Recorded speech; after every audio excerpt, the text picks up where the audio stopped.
Good morning, student. Today we shall discuss about business services. Chapter 4, Class 11th. Business services. इसमें basically हम लोग discuss करेंगे business services के meaning क्या है, इसका नेचर क्या है सर्विसेज का, types of business services, then banking services, insurance, principles of insurance, mainly इसी के बारे में हम डिस्कस करेंगे आज। तो what is business services, services क्या होता है। सबसे पहले बिजनेस सर्विसेज से पहले हम डिस्कस करेंगे what is services. Services mainly सभी बिजनेस के लिए ज़रूरी है, सभी के लिए भी कहीं ना कहीं हम सभी अपनी डेली लाइफ में सर्विसेज अवेल कर रहे हैं।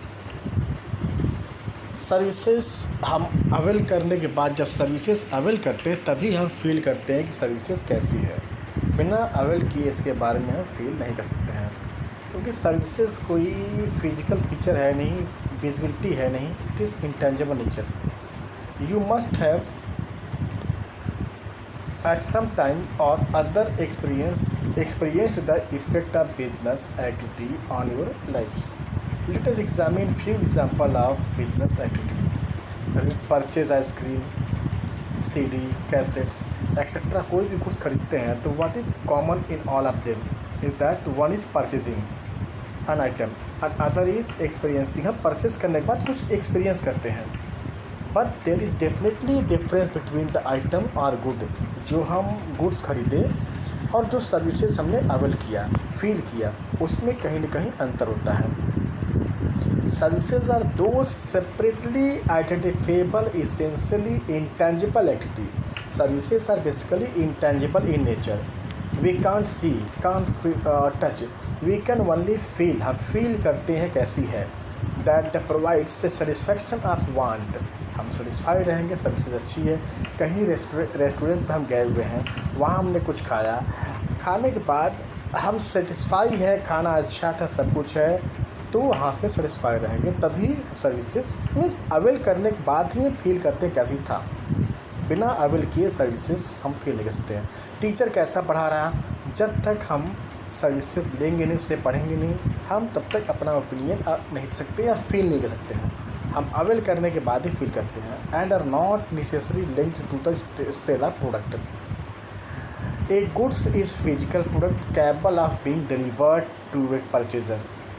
हम घर पे हैं नहीं है, हमें डिलीवर हो जाएगा। And involve the transfer of ownership from the seller to customer. Goods are also generally use to refer to commodity or items of all types except service involving trade commerce. और services के लिए हमें जब services avail करेंगे उस समय रहना ज़रूरी है। गुड्स तो ज़रूर नहीं कि हमें अगर गुड्स मंगाया, हमने ऑनलाइन भी मंगा रहे हैं, घर पे आके डिलीवरी उसकी देके चला जाएगा। लेकिन सर्विसेज के लिए अगर हम बीमार हैं, डॉक्टर से सर्विसेज लेना है, तो हमारा रहना और डॉक्टर का रहना दोनों का ज़रूरी है। तो सर्विसेज बेसिकली क्या है, इंटेंजिबल है। हम इससे केवल लेने के बाद फील कर सकते हैं, महसूस करते हैं, लेकिन हम इसे देख नहीं सकते हैं।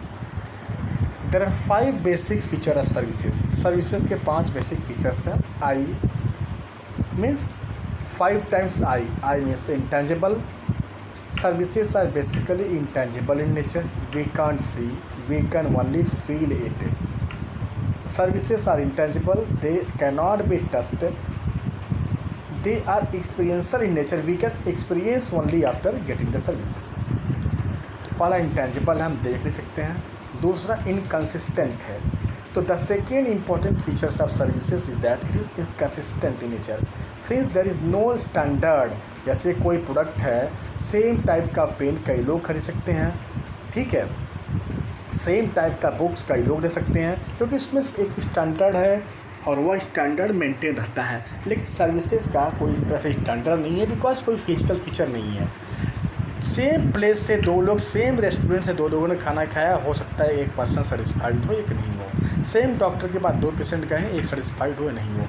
तो उस समय हम जब अवेल कर रहे हैं उस समय किस मूड में है, कैसे, उसके ऊपर डिपेंड होती है। सर्विस प्रोवाइडर भी कितना इंटरेस्ट ले रहा है और सर्विस लेने वाला कितना इंटरेस्ट ले रहा है, तो दोनों का। तो सर्विसेज में क्या है, कंसिस्टेंसी मेंटेन, सिमिलरिटी मेंटेन नहीं हो पाती है।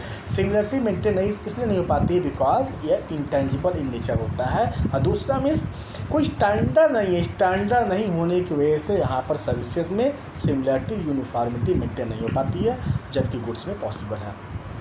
Inseparability, another important features of services that the simultaneous activity at production consumption go together. जब प्रोड्यूस होगा तभी हम डॉक्टर के पास जाएंगे, तभी वो हमें सर्विसेज देगा, तो प्रोडक्शन कंजम्पशन टुगेदर होता है, एक साथ हम अलग नहीं कर पाएंगे। जबकि गुड्स में प्रोड्यूस होता है, स्टोर होता है, जब डिमांड होगा तब सप्लाई किया जाएगा। तो गुड्स का जो हम प्रोडक्शन कंजम्पशन जरूरी एक साथ हो, लेकिन सर्विसेज में प्रोडक्शन कंजम्पशन एक साथ होती है, अलग नहीं कर पाएंगे। In inventory we can store the goods, लेकिन सर्विसेज वी कैन स्टोर। हमें कहीं जाना है, एरोप्लेन का टिकट है, अब ये नहीं है कि आज नहीं कल जा सकते हैं, परसों, जब टिकट होगा तभी जाना पड़ेगा। We can't store the services for future whereas we can store the goods for the future. Involvement, one of the most important features of services that the participation of the customer in the service delivery process is essential। जो service लेने जा रहा है उसका involve होना service income में ज़रूरी है, लेकिन गुड्स में ये ज़रूरी नहीं है। हमने ऑर्डर किया है, घर पे कोई भी होगा डिलीवरी ले लेगा, लेकिन सर्विसेज में अगर हम सिक हैं, बीमार हैं, तो ये नहीं है कि हमारे जगह कोई और मेडिसिन ले ले, इंजेक्शन डॉक्टर किसी और को दे दे। अगर हमें पढ़ना है ट्यूटर के पास मुझे जाना पड़ेगा, या नहीं कोई और स्टूडेंट पढ़ ले, फिर मुझे समझ में आ जाएगा। तो सर्विसेज लेने के लिए हमारा जो सर्विस लेने वाला है उसका इन्वॉल्वमेंट और जो सर्विस देने वाला है, दोनों का इन्वॉल्वमेंट होना ज़रूरी है। Difference between services and goods. Goods and services में क्या बेसिक डिफरेंस है? बेसिकली गुड्स क्या है, goods having the tangible features होता है। गुड्स का टेंजिबल फीचर है, हम छू सकते हैं, देख सकते हैं, टच कर सकते हैं, लेकिन हैविंग फिजिकल फीचर्स। लेकिन सर्विसेज का कोई फिजिकल फीचर नहीं होता है।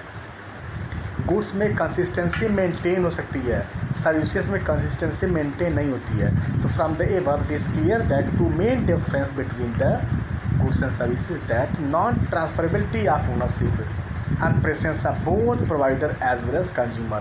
ओनरशिप ट्रांसफरेबिलिटी नहीं है। सर्विसेज में गुड्स में क्या है, हमने ओनर शॉपकीपर्स है, हमने खरीद लिया, अब ओनर हम हो गए। लेकिन सर्विसेज में डॉक्टर है तो वही ओनर है, वही सर्विसेज प्रोवाइड करेगा, उसके जगह वो किसी और को सर्विस प्रोवाइड करने की रिस्पॉन्सिबिलिटी नहीं दे सकता है। Then for the transferability of ownership and presence of both provider as well as consumer, दोनों का प्रोवाइड कर, दोनों का involvement, it means involvement of both service provider and the person who is taking availing the service, दोनों का होना ज़रूरी है सर्विस में, जबकि गुड्स में इट इज़ नॉट, जरूरी नहीं है कि दोनों रहें। टाइप्स ऑफ सर्विसेज, टाइप कितने तरह के सर्विस हैं? तो when speaking of the service के बारे में कितने तरह के सर्विसेज होते हैं, तो first one is business services. Business services are those services which are used by the business people. Businessman जो सर्विसेज यूज करता है सिस्टमेटिकली स्मूथली बिजनेस को रन करने के लिए, वो बिजनेस सर्विसेज है। Banking, insurance, transportation, communication, warehousing, storage, these are the business services. Then social services.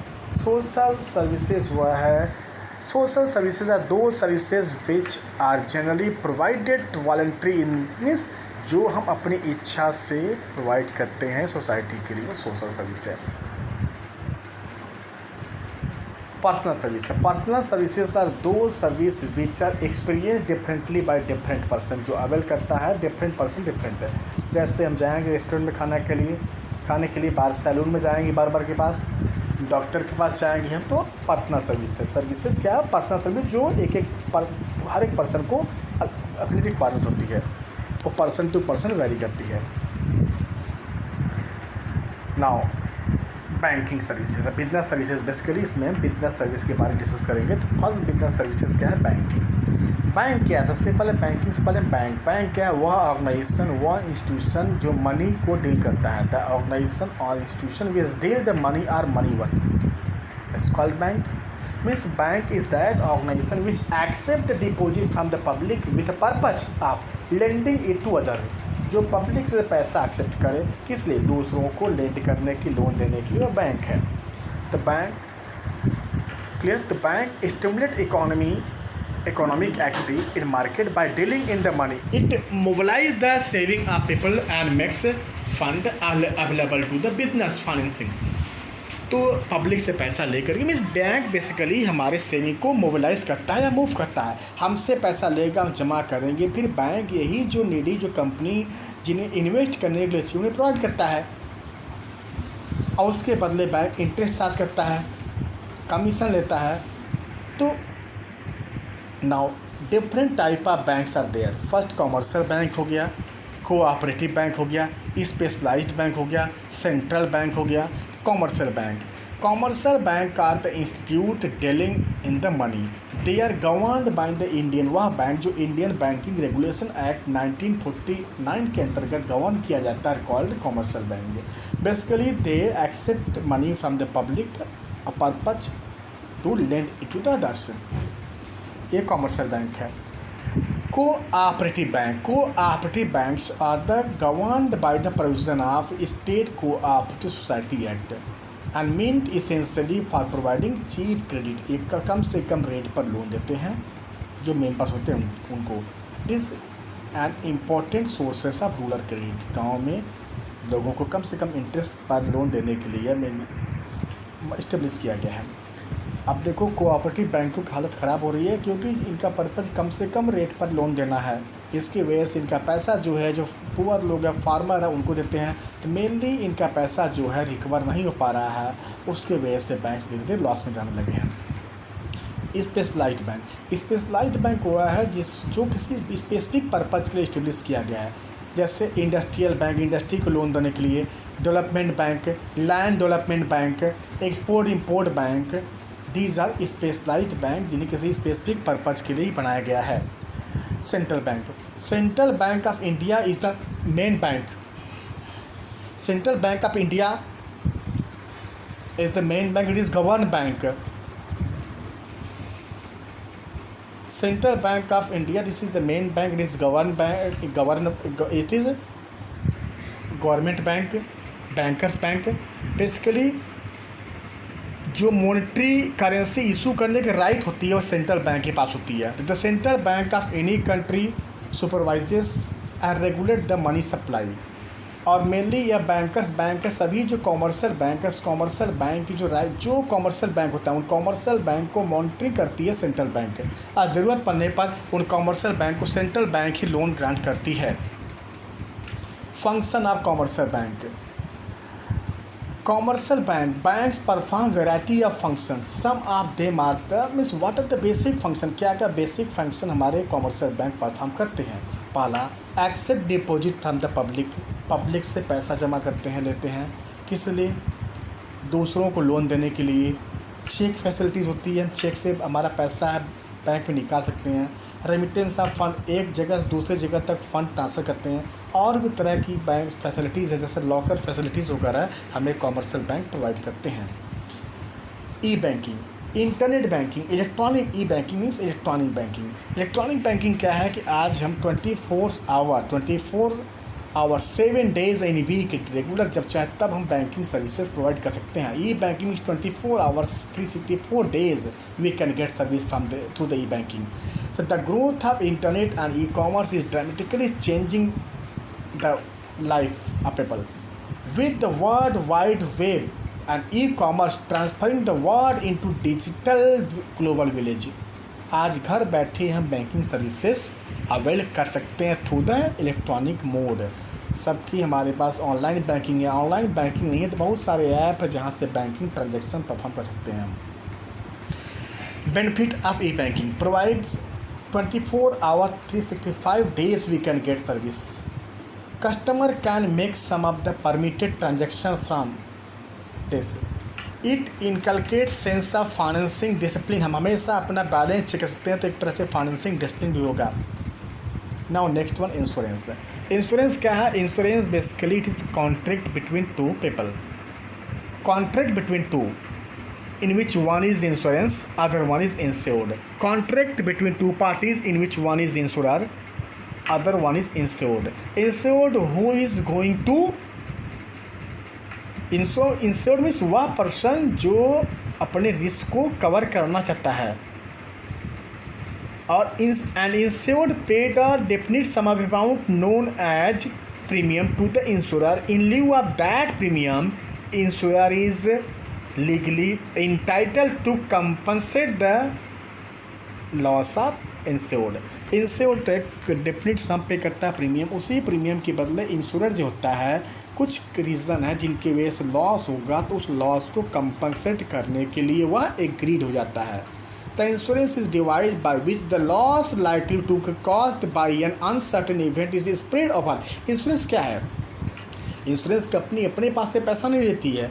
Suppose 10,000 लोगों ने इंश्योरेंस कराया और 1,000 प्रीमियम दिया, तो इसी 1,000 में सबका लॉस तो होगा नहीं, किसी 3, 4, 5 लोगों का लॉस होगा। तो अगर किसी एक का लॉस हो गया 1 लाख रुपीज़, उसने 1 लाख रुपीज़ का इंश्योरेंस था, तो वही 1 लाख रुपीज़ जो प्रीमियम सभी ने 1,000 रुपये जमा किया है, मीन्स 10,000 लोगों ने जो प्रीमियम जमा किया है उसी 10,000 लोगों में उस रिस्क को स्प्रेड किया जाता है। इंश्योरेंस का एक ऐसा एग्रीमेंट है जिसमें रिस्क को इतने लोगों के ऊपर स्प्रेड कर दिया जाता है कि एक एक पर्सन के ऊपर इसका बर्डन बहुत कम आता है। तो इंश्योरेंस एक तरह का एग्रीमेंट है जिसमें एक डिवाइस है जिसमें रिस्क को कई लोगों के बीच, उन लोगों के बीच जिन्होंने इंश्योरेंस ऑप्ट किया है, स्प्रेड कर दिया जाता है, जिससे एक व्यक्ति के ऊपर लोड कम पड़ता है। हमें इसके लिए एक प्रीमियम पे करना पड़ेगा। उसी प्रीमियम के बदले इंश्योरेंस कंपनी कुछ अनसर्टेन इवेंट की वजह से लॉस होती है तो उस लॉस को वह कंपनसेट कर देती है। Function of insurance providing certain, ठीक है, सर्टेनिटी, प्रोटेक्शन है, रिस्क शेयरिंग है, असिस्टेंट कैपिटल फॉर्मेशन है। प्रोवाइडिंग सर्टेनिटी मतलब कि एक तरह से हम जो लॉस होता है उस लॉस को ये कवर कर देती है कि सर्टेन अगर लॉस होगा तो आपके लॉस को कवर कर दिया जाएगा। प्रोटेक्ट करती है प्रॉपर्टी को, हमारे रिस्क को कई लोगों के बीच शेयर करती है, और हम इसी तरह से पैसा बचाएंगे तो हमारा एक तरह से वही पैसा इन्वेस्ट इंश्योरेंस कंपनी के पास है। तो इंश्योरेंस कंपनी ने वही पैसा क्या किया है, नीडी जो कंपनीज हैं उन्हें लोन के रूप में ग्रांट किया, एक तरह से कैपिटल फॉर्मेशन में हेल्प कर रहा है। Principle of insurance, first principle of insurance is utmost good faith. Utmost good faith का मतलब जो दोनों पार्टी जो है इंश्योर्ड एंड इंश्योर्ड, दोनों का एक दूसरे में फेथ होना चाहिए। फेथ इन द सेंस कि दोनों पार्टीज़ इंश्योर्ड जिस पोजीशन में उसकी प्रॉपर्टी है वो सारा चीज़ें डिस्क्लोज किया हुआ, कोई इन्फॉर्मेशन हाइड नहीं किया है। इंश्योरर जो टर्म्स एंड कंडीशन है, जिस टर्म्स एंड कंडीशन को वह मानने पर ही क्लेम एक्सेप्ट करेगा वह उसे बताना है। The contract of insurance is contract of faith. Contract found on utmost good faith. Both the insurer और insured should display good faith. कोई भी इंफॉर्मेशन हाइड नहीं करना है। जैसे अगर हमारे फ्रेंड ने हमको बाइक दिया है उस समय और फ्रेंड बाहर चला गया है, तो बाइक मेरे पास से अगर एक्सीडेंट हो गया, बाइक ख़राब हो गई, टूट गई, तो कहाँ चोरी हो गई, तो हम उस बाइक का इंश्योरेंस ले लेंगे, लेकिन इसे हाइड नहीं करेंगे, बताना पड़ेगा कि बाइक क्या किसकी है, बिलोंग्स टू माय फ्रेंड। हमें कोई इन्फॉर्मेशन हाइड नहीं करना है। Insurable interest, next one. Insurable interest का मतलब हम जिस सब्जेक्ट मैटर का इंश्योरेंस करा रहे हैं उस सब्जेक्ट मैटर में हमारा इंटरेस्ट लाई करना चाहिए। मत मीन्स कि that subject matter is beneficial for me. एक पेरेंट्स अपने सन का इंश्योरेंस करा सकता है बिकॉज उसका इंटरेस्ट अपने बेटे में लाई करता है, लेकिन एक दूसरा व्यक्ति किसी और के बेटे का इंश्योरेंस लाइक नहीं करेगा। हाँ, हमें किसी ने अपनी प्रॉपर्टी केयर करने को दिया है तो उसमें हमारा इंटरेस्ट लाई करता है। किसी व्यक्ति का बिजनेस लंबे समय से लॉस में जा रहा है तो उसमें उसका इंटरेस्ट लाई नहीं करेगा। तो इट मीन्स इंटरेस्ट लाई करने का मतलब वह सब्जेक्ट मैटर हमारे लिए यूज़फुल होना चाहिए। अगर यूज़फुल नहीं है तो भी क्लेम एडमिट नहीं किया जाएगा। इंडेमिटी, इंडेमिटी की means insurance is not a contract of property, it is a contract only to compensate the loss. अगर हमने 1 लाख का इंश्योरेंस कराया है शॉपकीपर्स ने और शॉप में आग लग गई तो केवल 50,000 को लॉस हुआ है, तो जितना लॉस था उतना कंपनसेट किया जाएगा, लॉस से अधिक नहीं। ये ध्यान रखना कि इंश्योरेंस से प्रॉफिट का कॉन्ट्रैक्ट नहीं है, केवल कॉन्ट्रैक्ट जिसमें लॉस को रिकवर किया जाता है केवल, तो जितना लॉस होगा सिर्फ उसी के कंपनसेट किया जाएगा, उससे अधिक नहीं। प्रॉक्सिमेट कॉज, किसी प्रॉपर्टी को कई रीजन से लॉस होती है तो देखा जाएगा which one is the nearest cause, और नियरेस्ट कॉज अगर पॉलिसी एग्रीमेंट में है तो क्लेम को एडमिट किया जाएगा, अदरवाइज नहीं।